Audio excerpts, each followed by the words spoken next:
What's going on, y'all? Thanks for checking in the Khaliis Take. You know what to do. Hit that like, subscribe button. Also hit that notification bell just so you can get the newest and the bonus content first. But hey, let's just go ahead and jump right in. With all the reports coming out now about, even more so about Russell Westbrook, and the reason why Frank Vogel got fired is because he couldn't maximize Russell Westbrook's talents and make it fit with the organization and the culture of the Lakers. And to me, he's not the reason why, the Lakers have crumbled. He's not the reason why the Lakers fell or the reason why they're being torn apart as a team, throughout the NBA world. You could blame him, but you can't put all the blame on him, is what I'm saying. The blame goes around. You have to spread that around because he's not the sole reason. I mean, think about it. He wouldn't even be on the Lakers if LeBron didn't give that blessing, if LeBron didn't want to go through with it. So you can't blame one guy, especially not Russell Westbrook, because he'd still be on the Wizards or maybe even another team besides the Lakers if it weren't for LeBron basically signing off on that.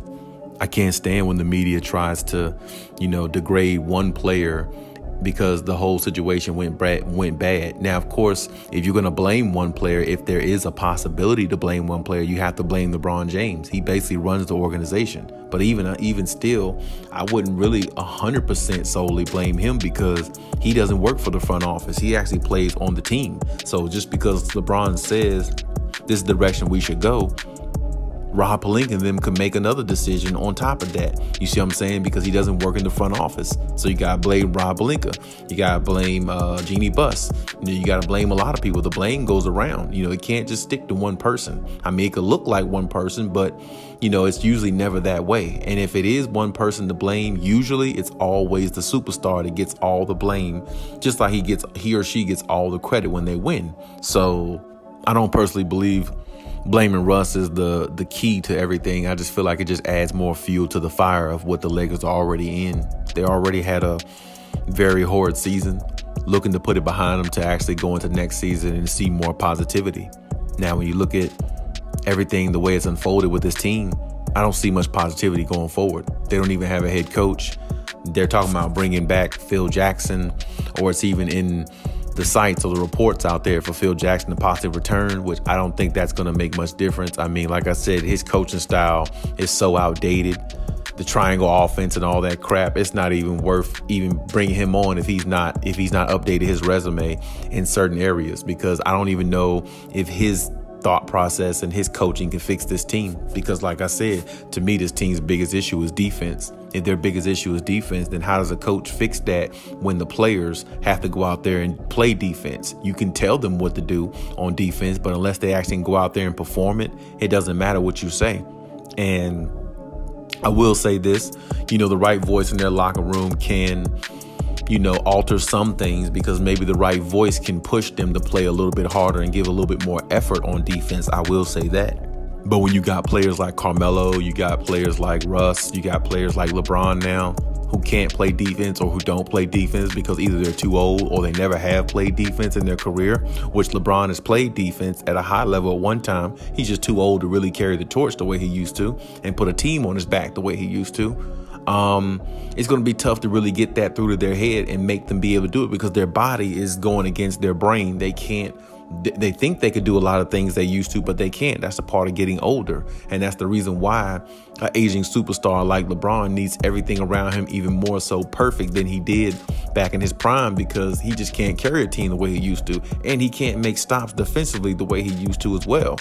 Game altering defensive plays like he used to make all the time. So it's like, they're just in a really bad situation, and putting the blame on Russell Westbrook and all these things, it's just a bunch of finger pointing with this organization. That's what it looks like. And I can't believe that I'm seeing reports out there saying that the reason why Frank Vogel is fired is because he didn't maximize the talent or whatever that Russell Westbrook has and ingratiated with the team. Well, he can't do that if Russell Westbrook, it just isn't a fit. I mean, that's almost like having somebody in a situation, who doesn't fit there. I mean, they just don't coincide with everything that's going on in the culture. They're not a perfect fit. They actually are an outsider. You see what I'm saying? They're the black sheep of the situation. That's exactly what Russell Westbrook is, because what he does on offense and defense, it doesn't fit with the culture of the Lakers. The Lakers were a better off team without him. And I believe they really realize that now. But at the same time, you already got him on the team. You got his contract. Now you have to try to find a way to get up off of it. And it's going to be tough because nobody really wants to play with Russell Westbrook. I mean, especially the way the Lakers and the NBA world made Russell Westbrook look so bad this year. I mean, they almost made it look like the guy is trash. He's not trash. He's not trash at all. But I mean, in regards to winning championships, he's not that type of player. But I mean, he can definitely put up numbers and stats, and he's not a trash player. He's just not a championship type player. But the way the NBA world and, the Lakerland has really diminished I feel like they're diminishing his legacy as well, because, this guy is a top 75 player. And the way he was talked about this year, if you never watched basketball, you would think Russell Westbrook never played a game of basketball before. You would think he's just a scrub. You would think he's a horrible player. You would think he's one of them goofy guys out there just playing, getting a few minutes here and there. That's what you would think if you never watched basketball before.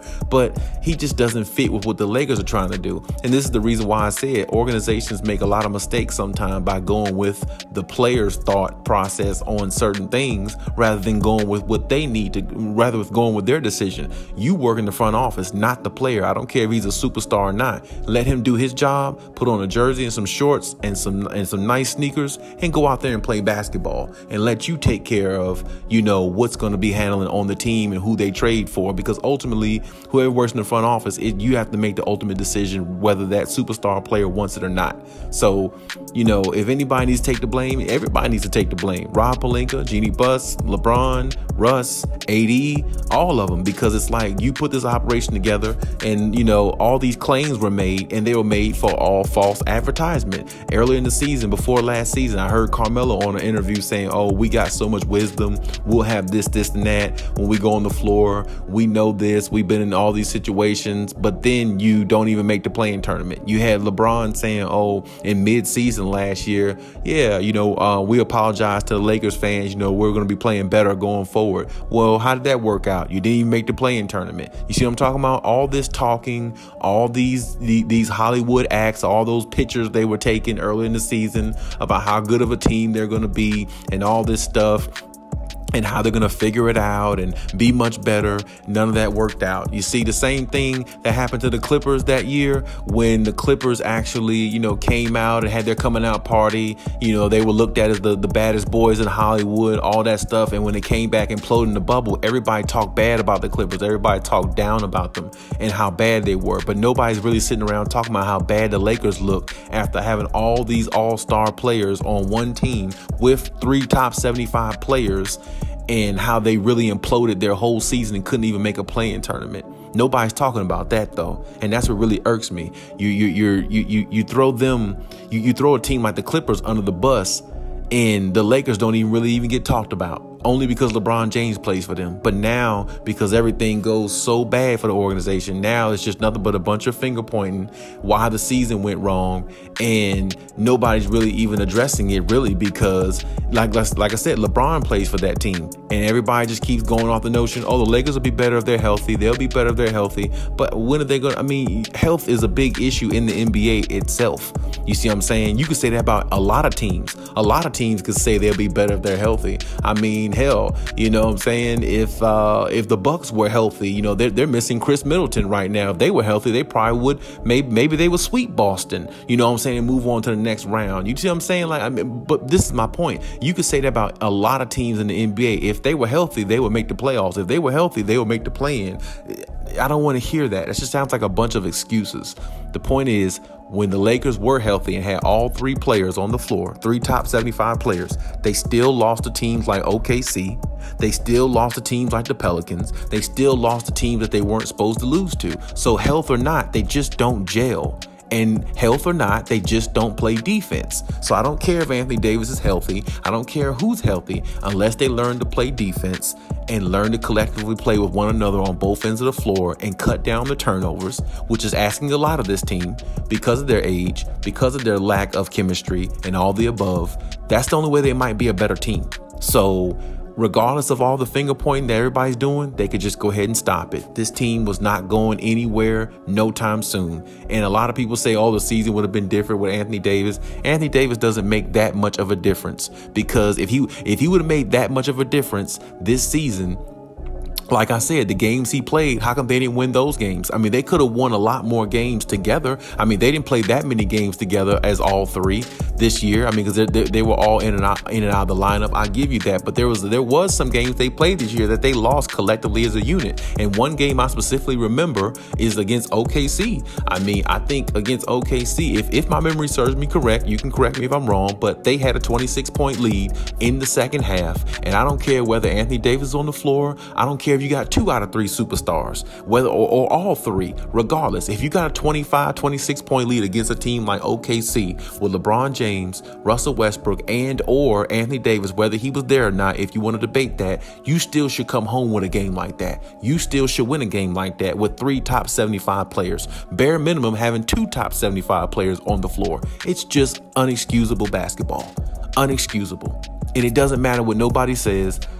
They weren't going nowhere anytime soon, except to the house, exactly where they are right now, watching everybody else from the playoffs, watching everybody else play in the playoffs while LeBron's on there, dancing in the Bahamas, wherever the hell he is with his family, tweeting about every single game like he's a fan of the game, which I know, which I do believe he is a fan of the game. But at the same time, he shouldn't be tweeting. In most people's eyes, Lakers Nation, he should be playing.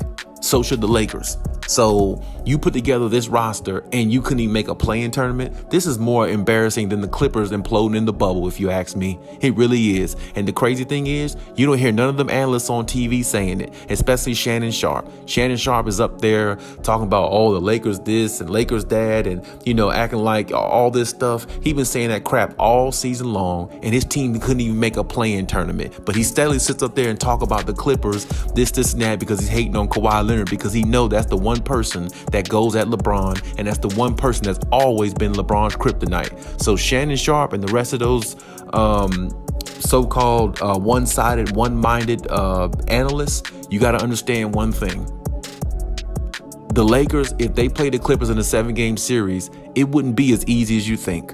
And I really hope that really happens, because we've been deprived of that matchup for the last 4 years. I really hope that it happens, because I really would like to see who would win that series. But we all know the way the Lakers are right now. I mean, that matchup definitely might not happen now, because they're not even good enough to make the play-in tournament. They're really not. So it's like that matchup might not ever come. We might not ever see it again. But if that's the last time we seen LeBron, or, years ago was the last time we ever seen LeBron versus Kawhi, then we have to just go off that, because I don't know if it's ever going to happen now, because the Lakers just aren't good enough to even get out of their own way. And like I said, I don't know what's going to happen with Russell Westbrook. They don't even have a head coach right now. So, I mean, you want to talk about a headless body, or a team that has no direction? That's the Lakers. They have no direction right now. Nothing. I mean, you even got Shaq making jokes about, if they pay me $25 million a year, I'll come back and coach them. Well, I mean, you could take that as a joke, sarcasm, whatever he did it for. But really, they need to actually consider it, because I don't know if nobody else wants to take the job. And for what I'm hearing, Masai Ujiri, the president for the Raptors, is saying the Lakers don't have a chance of getting Nick Nurse. Not a chance in the world. It's a joke about that situation, or that speculation is what he's saying. So if what he's saying is true, I don't really see too many options for him.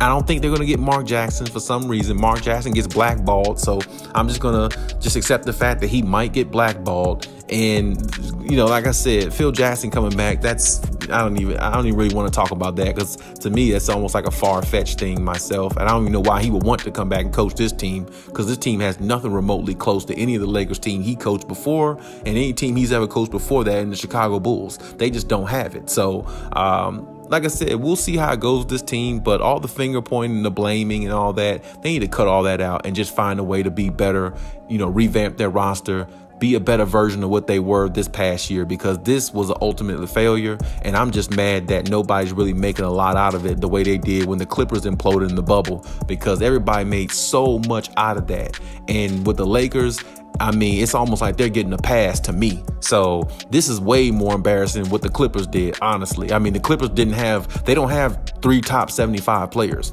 Matter of fact, the Clippers only got 1. I mean, I'm not even sure anybody will argue whether PG is a top 75 player, but I mean, some people might argue it, some people might not, but they only got 1 top 75 player on their roster. The Lakers got 3 and couldn't even make the play-in tournament. That's utterly embarrassing. I mean, that's like I said, that's worse than the Clippers imploding in the bubble, if you ask me. You may not agree, but that's just my opinion. But hey, that's my take on everything. Leave any comments in the comment section as always. And hey, Khaliis out.